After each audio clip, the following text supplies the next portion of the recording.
Buanglah ragi yang lama, sebab Kristus anak domba Paskah kita telah disembelih.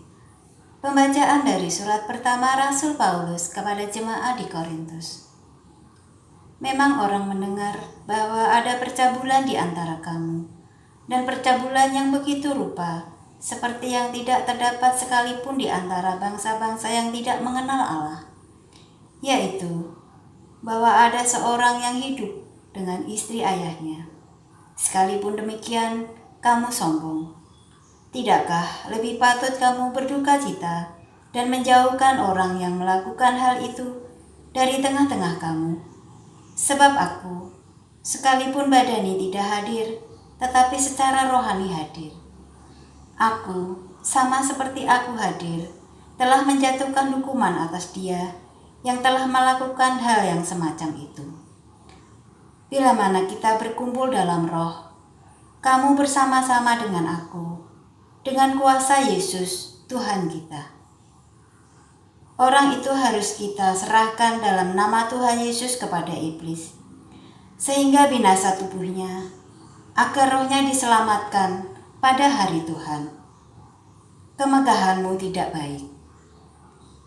Tidak tahukah kamu bahwa sedikit ragi mengkhamiri seluruh adonan? Buanglah ragi yang lama itu, supaya kamu menjadi adonan yang baru. Sebab kamu memang tidak beragi.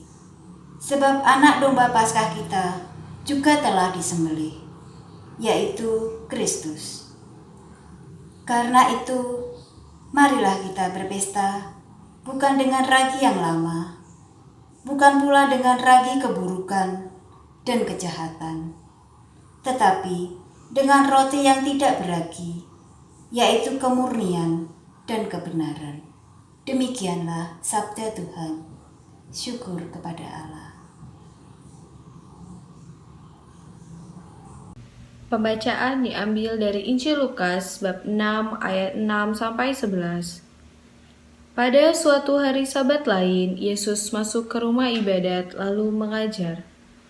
Di situ ada seorang yang mati tangan kanannya.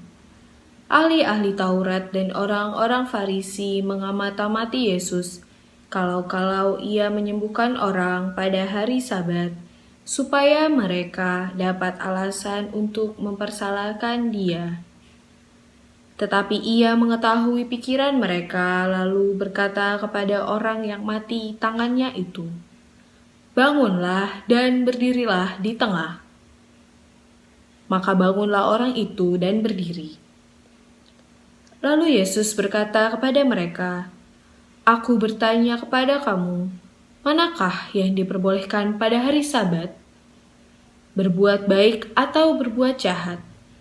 Menyelamatkan nyawa orang atau membinasakannya?"